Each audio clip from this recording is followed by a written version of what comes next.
Assalamualaikum warahmatullahi wabarakatuh. Salam sejahtera untuk kita semua. Halo mahasiswa dimanapun berada.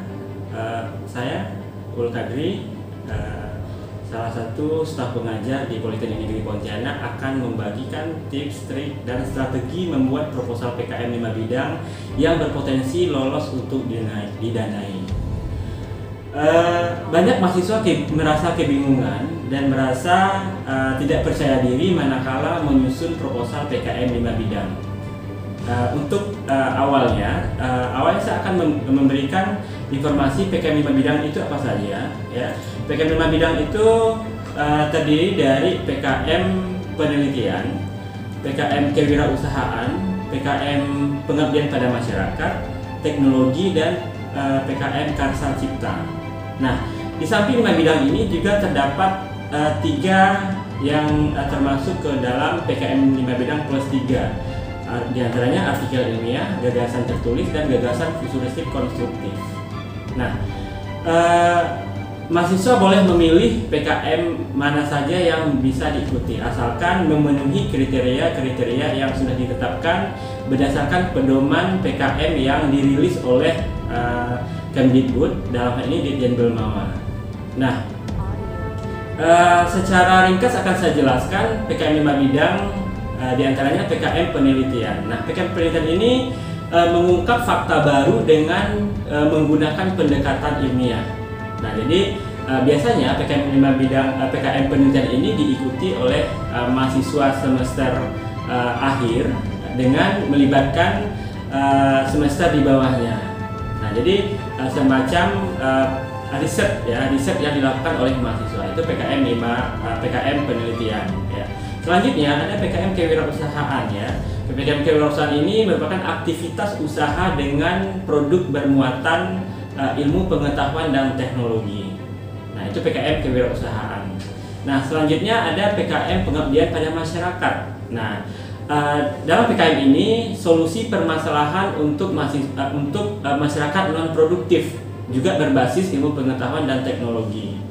Nah, ada PKM teknologi yang menjawab solusi permasalahan mitra produktif juga berbasis ilmu pengetahuan dan teknologi. Nah, di samping itu juga ada PKM karsa cipta. Ya, merupakan pengembangan karsa nalar untuk menciptakan sesuatu yang baru. Nah, itu PKM 5 bidang.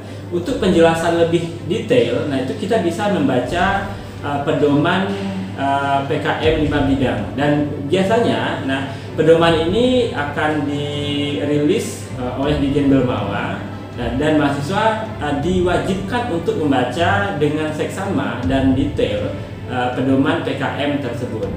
Oke, itu PKM 5 bidang.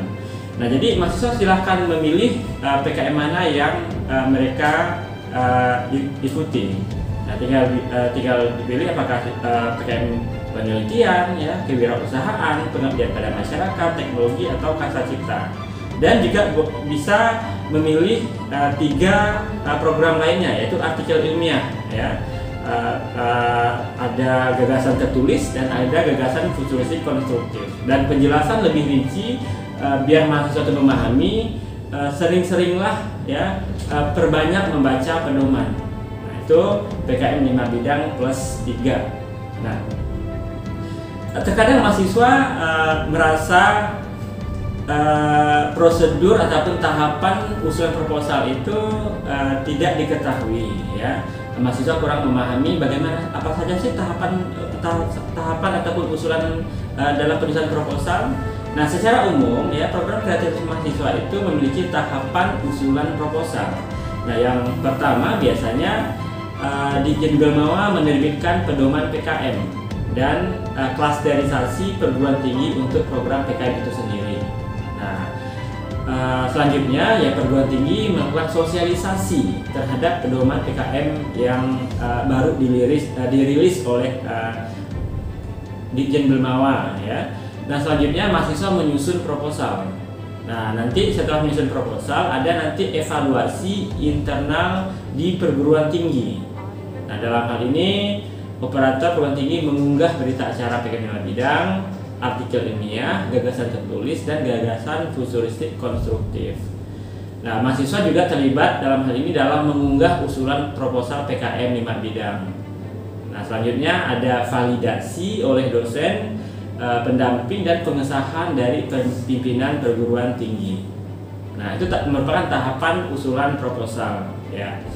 Nah, terkadang ya banyak mahasiswa kebingungan manakala mengajukan proposal ya, mengajukan proposal PKM. Nah, banyak mahasiswa yang bertanya lantaran apa? Nah, lantaran mahasiswa terkadang malas untuk membaca pedoman. Nah, apalagi pedomannya itu sampai beratusan halaman. Ya, jadi ada banyak sekali, nah sehingga mahasiswa malas membaca. Nah, di sini ada tips mengajukan proposal PKM 5 bidang dan plus 3 ya. Yang pertama ya, tips untuk mengajukan proposal PKM itu yang pertama mentaati panduan PKM yang terbaru ya, dari segi administrasi dan substansi. Baca pedoman PKM itu dengan teliti ya. Misalkan kita mengikuti PKM penelitian, baca ya pedoman PKM penelitian ya. Kalau lihat dari tebal jumlah halaman memang banyak ya, sampai 200 halaman, tetapi kita bisa fokus pada pedoman PKM apa yang kita ikuti. Nah, itu tips yang pertama. Jadi taati panduan PKM dan fokus pada pedoman PKM yang kita ikuti, apakah penelitian, kewirausahaan, pengabdian pada masyarakat, ya karsa cipta ataupun teknologi. Nah, itu yang tips yang pertama. Nah, yang kedua, pelajari judul-judul proposal yang lolos PIMNAS ya, dan kembangkan. Nah, ada baiknya ya kita browsing judul-judul proposal yang lolos didanai. Nah, itu bisa kita jadikan sebagai referensi. Kita bisa dijadikan sebagai bahan yang bisa dikembangkan. Nah, yang ketiga, buat judul proposal yang unik ya. Ada keunikan ya. Ada kreativitas dan tidak umum. Nah, kalau bisa ya berbeda dari tahun-tahun sebelumnya. Nah, kenapa? Nah, karena banyak proposal mungkin sudah kreatif, judulnya kreatif, tetapi tema topik ya sama dengan tahun-tahun sebelumnya. Boleh sama ya, tetapi coba dikembangkan lebih, dieksplor lebih kreatif lagi ya, sehingga sifat itu tidak umum. Nah, itu yang tips yang ketiga.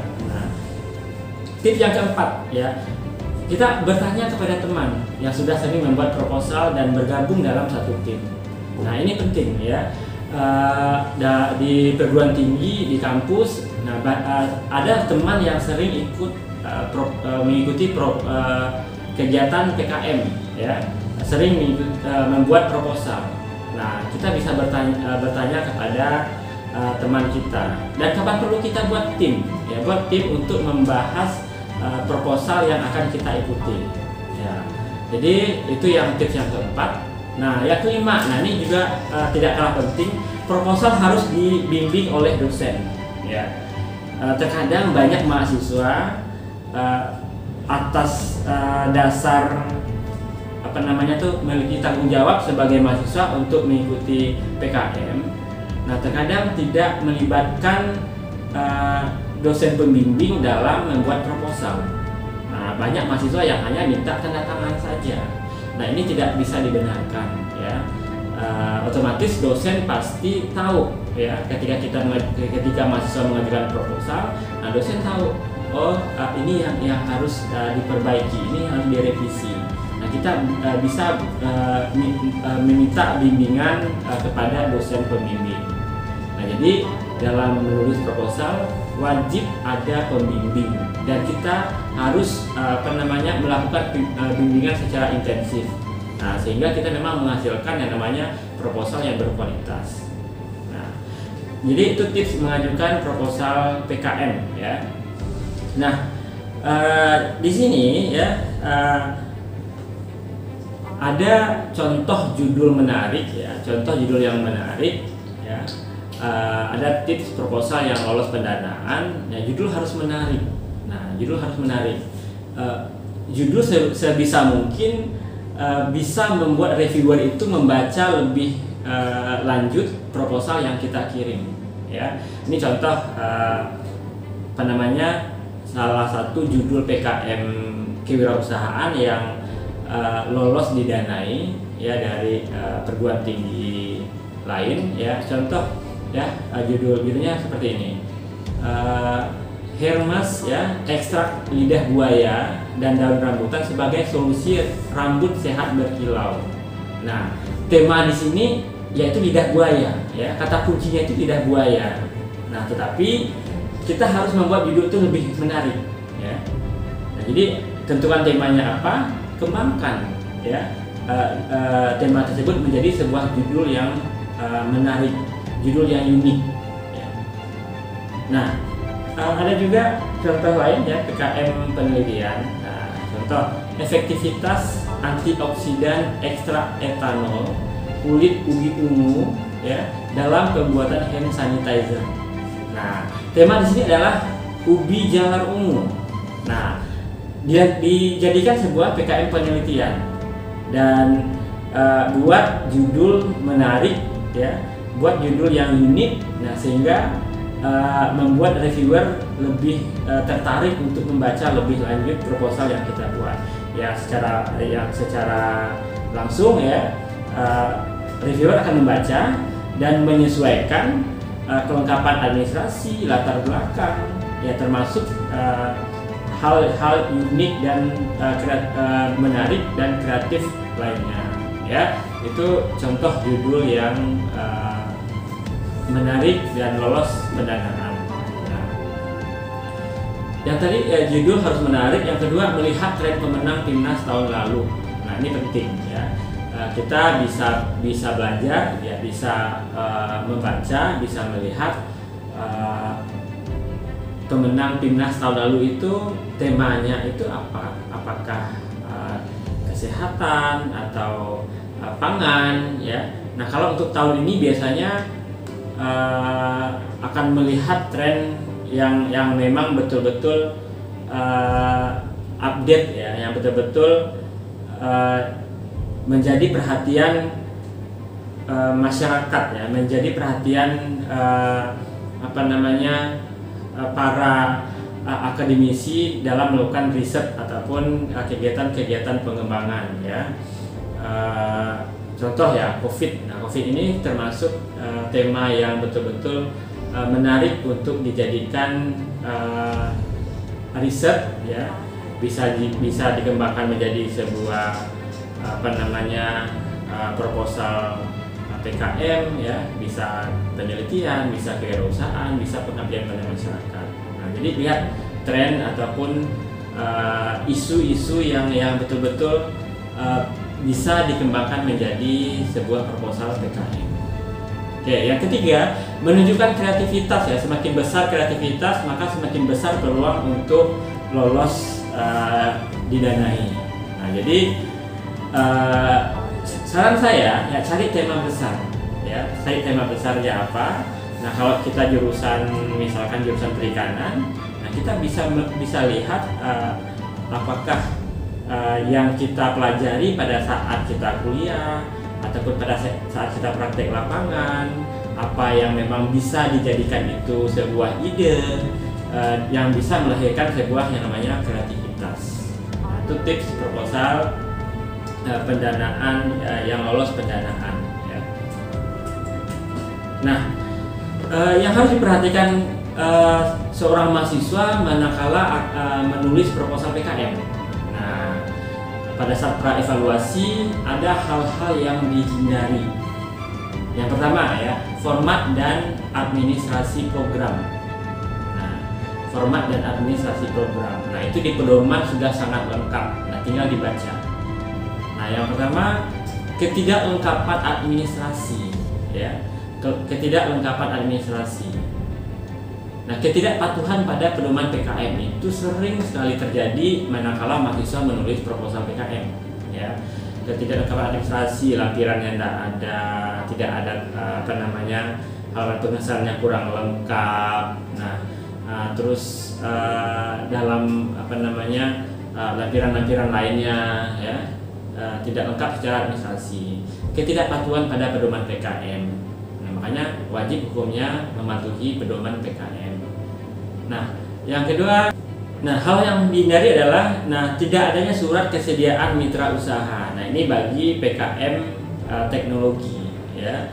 Tidak adanya surat kesediaan mitra dari masyarakat ya kalau kita mengambil PKM pengabdian pada masyarakat.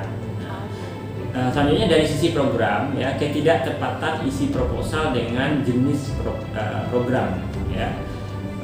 Kita harus sesuaikan. Nah, kalau seandainya kita ingin membuat proposal PKM kewirausahaan ya, kita harus menyesuaikan pedoman PKM kewirausahaan. Nah, jangan kita mengambil PKM kewirausahaan, tetapi dalam proposal itu kita berbicara PKM pengabdian pada masyarakat. Nah, ini tidak sesuai dengan program yang ditawarkan. Nah, yang keempat ya, dari segi kreativitas, ya, dari segi kreativitas. Nah, dan dari segi kreativitas ini sering keterulangan topik. Nah, keterulangan topik ini maksudnya topik yang sudah dibahas sebelumnya, sudah dijadikan proposal PKM dan sudah didanai. Nah, kita ulang lagi, ya, kita ambil topik itu lagi. Nah, sebenarnya tidak masalah mengambil topik yang sama, tetapi ada pembaharuan, ya, ada pengembangan dari topik itu. Nah, jadi jangan sampai topik yang sudah sudah diambil sebelumnya, sudah dibuat sebelumnya, diulang lagi. Nah, dikembangkan boleh, ya, dikembangkan, dieksplor lagi, nah itu boleh. Atau topik yang sudah sangat umum, ya, sudah sering dijadikan proposal PKM. Nah, itu nilai kreativitasnya dinilai kurang, ya, karena sudah sangat umum, sudah sering dijadikan proposal PKM bagi mahasiswa lainnya. Nah, sementara ada kriteria PKM, ya, ada kriteria PKM. Nah, di sana lengkap, ya, ada skema. Nah, kalau PKM penelitian itu inti dari kegiatan tersebut adalah pengamatan secara mendalam berbasis ilmu pengetahuan dan teknologi untuk mengungkap informasi baru. Nah, kriteria keilmuan mahasiswa yang bisa mengikuti PKM penelitian ini sesuai dengan bidang ilmu.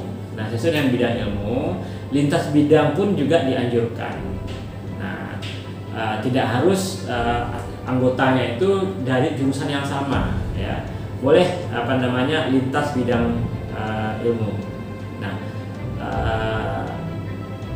syarat mahasiswanya adalah mahasiswa diploma ataupun mahasiswa S1. Nah, anggota untuk PKM penelitian ini ada 3 orang, ya. PKM penelitian ada 3 orang. Nah, adapun pendanaannya 5 sampai 12,5 juta.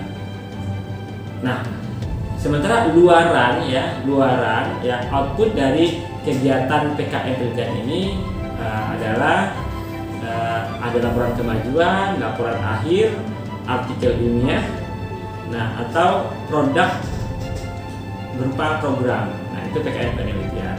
Nah, sementara kewirausahaan, ya, ini juga tidak terikat bidang ilmu, boleh dari berbagai bidang ilmu, ya. Persyaratan mahasiswanya mahasiswa diploma ataupun mahasiswa S1. Anggotanya 3 sampai 5 orang. Nah, jangan sampai nanti mahasiswa tidak membaca pedoman. PKM kewirausahaan ada yang sampai 6 orang, itu tidak boleh.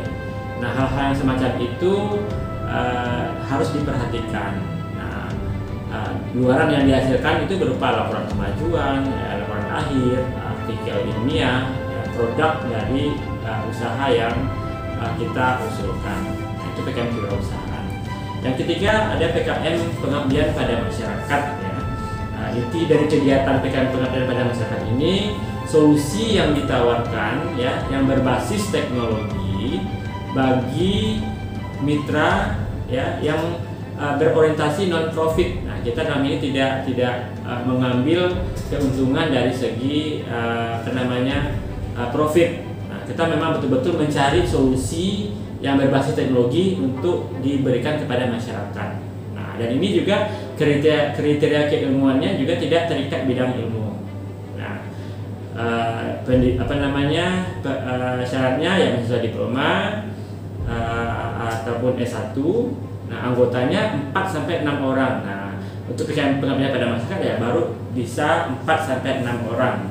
Nah, kalau PKM penelitian tadi 3 orang, kewirausahaan 3 sampai 5 orang, PKM pengabdian pada masyarakat 4 sampai 6 orang. Nah, pendanaannya sama dengan PKM penelitian ya, kewirausahaan 5 sampai 12,5 juta. Adapun luaran yang dihasilkan itu sama ya, ada laporan kemajuan, laporan akhir, artikel ilmiah atau produk dari sebuah program. Nah, untuk PKM teknologi ya, solusi berbasis iptek bagi mitra ya, mitra profit ya, mitra produktif. Nah, sesuai bidang ilmu dan lintas bidang juga tidak dipermasalahkan ya. Anggotanya 4 sampai 6 orang. Nah, luarannya sama dengan PKM pengabdian pada masyarakat ya. Boleh nanti untuk lebih lengkapnya silahkan dibaca kriteria PKM yang ada dalam pedoman. Nah, ada PKM Karsa Cipta ya. PKM Karsa Cipta karya berupa hasil konstruksi karsa yang memiliki fungsi ya, bisa berupa prototip ya, bisa berupa rancang bangun ya dari sebuah karya ya. Nah, ini juga sesuai dengan bidang ilmu, lintas bidang juga tidak dipermasalahkan. Anggotanya ada 3 orang ya, 3 orang. Luarannya sama dengan PKM sebelumnya. Nah, bisa berupa artikel ilmiah, prototip atau produk fungsional.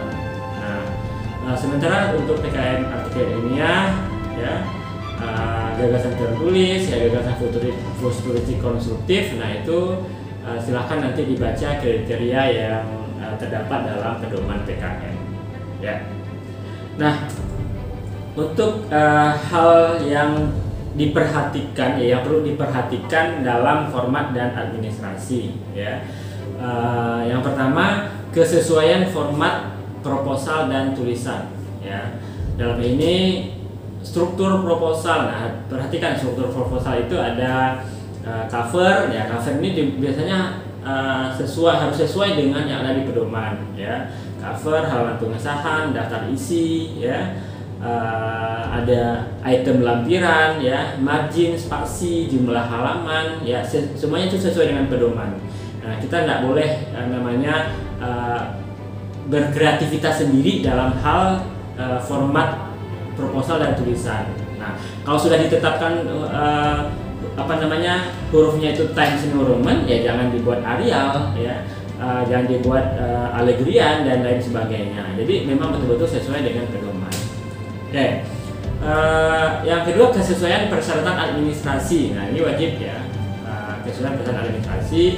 Nah, tanggal proposal. Nah, jika diperhatikan ya, tanggal proposal ya, validasi dosen oleh dosen pembimbing, biodata yang harus ditandatangani, surat pernyataan ketua pelaksana ya, atau mitra ya, untuk PKM teknologi dan PKM pengabdian pada masyarakat. Nah, format cover harus benar, harus jelas, persyaratan anggota dan jumlah halaman. Nah, PKM ini kan ada ketentuan ya, berapa halaman untuk proposal yang kita ajukan. Nah, itu biasanya maksimal 10 halaman ya, maksimal 10 halaman ya. Jangan sampai nanti sampai 15 halaman ya. 10 halaman itu bab 1 ya sampai penutup ya, di luar lampiran. Nah, di luar lampiran ya. Kalau boleh 8 halaman boleh ya, 9 halaman boleh. Dan tidak boleh lebih dari 10 halaman ya. Nah, itu kesesuaian persyaratan administrasi. Nah, hal yang harus diperhatikan dalam program kreativitas mahasiswa ya. Ada banyak proposal yang diajukan ya oleh mahasiswa. dilihat dari segi kreativitas itu sudah kreatif ya, sudah kreatif, tetapi ada hal-hal tertentu yang terkadang tidak sesuai dengan jenis program. Nah, ya contoh ya. Nah, untuk PKM pengabdian pada masyarakat, kewirausahaan, teknologi dan karsa cipta, tidak ada aktivitas riset. Nah, artinya apa? Tidak ada aktivitas riset untuk PKM tersebut ya. PKM riset itu hanya untuk PKM penelitian. Nah, sementara untuk PKM pengabdian pada masyarakat ya, kewirausahaan, teknologi, karsa cipta, nah itu tidak ada aktivitas riset. Nah, selanjutnya PKM teknologi bermitra dengan masyarakat non produktif. Nah, ini tidak boleh ya. PKM teknologi itu harus bermitra dengan masyarakat produktif. Nah, karena kita memberikan solusi berbasis iptek kepada masyarakat produktif. Nah,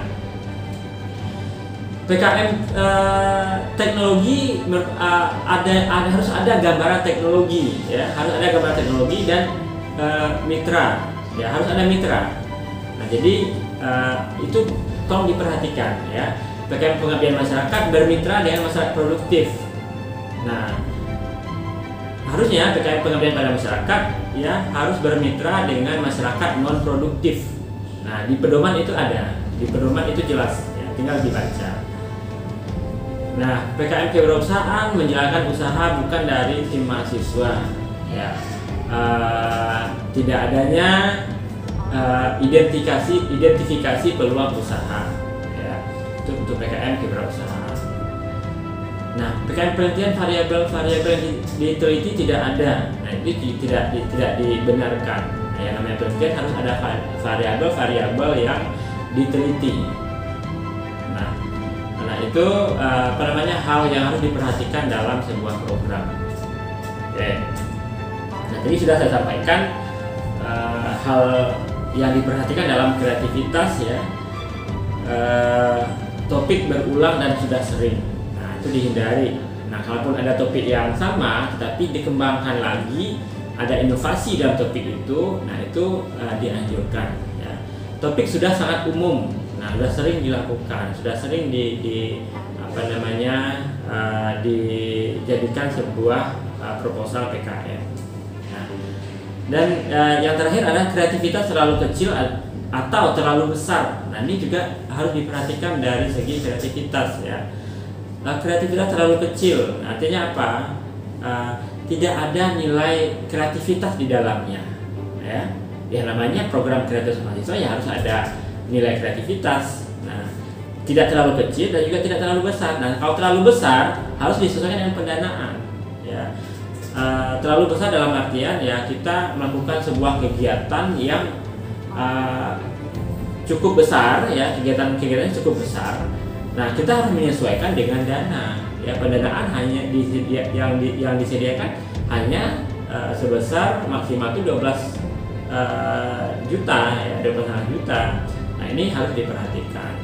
Nah, jadi kreativitas jangan terlalu kecil ataupun tidak juga terlalu besar, ya. Nah, untuk sistematika penyusunan proposal, strukturnya itu biasanya halaman sampul, ya, halaman sampul berupa judul program. Nah, harus ada halaman pengesahan, ada daftar isi, ya. Perhatikan juga pendahuluan, ya. Dalam pendahuluan ini biasanya ada latar belakang, tujuan program, manfaat program dan luaran yang diharapkan atau yang dihasilkan. Itu bab 1. Nah, untuk bab 2 itu tinjauan pustaka, ya, untuk PKM karsa cipta, PKM penelitian dan PKM teknologi. Nah, ada tinjauan pustaka. Nah, untuk gambaran umum rencana usaha, nah itu untuk PKM kewirausahaan, ya. Jangan disamakan. Nah, karena mahasiswa malas untuk membaca, ya. Bab 1, bab 2 ada tinjauan pustaka. Nah, karena tinjauan pustaka itu hanya untuk PKM KC, karsa cipta, penelitian dan teknologi. Nah, kalau untuk PKM pengabdian pada masyarakat itu gambaran umum masyarakat sasaran. Kalau untuk PKM kewirausahaan itu gambaran umum rencana usaha. Nah, itu bab 2. Nah, sementara bab 3, nah ada metode penelitian ya untuk PKM penelitian. Nah, kalau PKM teknologi ya, kewirausahaan, pengabdian masyarakat, karsa cipta, nah itu namanya metode pelaksanaan. Nah, itu diperhatikan ya. Dan ada biaya dan jadwal kegiatan. Nah, itu struktur dari sistematika penyusunan proposal PKM. Nah, ada daftar pusaka. Nah, serta lampiran-lampiran harus disesuaikan dengan pedoman yang ada. Nah, intinya ya, mahasiswa harus betul-betul mempedomani pedoman PKM yang terbaru. Terakhir, nah bagi mahasiswa yang memang baru mengusulkan proposal PKM, saya sarankan yang pertama adalah coba cari kelompok. Ya, yang pertama cari kelompok. Nah, kalau udah dapat kelompok, ya tentukan PKM apa yang kita ikuti. Nah, kalau penelitian otomatis 3 orang. Kalau PKM kewirausahaan 3 sampai 5 orang. Ya. PKM pengabdian pada masyarakat ya disesuaikan dengan yang kriteria PKM yang sudah ada dalam pedoman. Nah, yang ketiga cari dosen pembimbing ya, cari dosen pembimbing. Dalam hal ini ya kita hubungi dosen ya, kalau bisa kolaborasi dengan dosen untuk melakukan kegiatan PKM, dan itu memang dianjurkan dalam PKM. Nah, jadi mahasiswa pasti tahu ya, dosen yang bisa, yang nyaman ya, yang bisa diajak untuk kerjasama ya, silakan temui dosen. Nah, selanjutnya ya silakan menulis proposal sesuai dengan panduan yang sudah ada, dan ikuti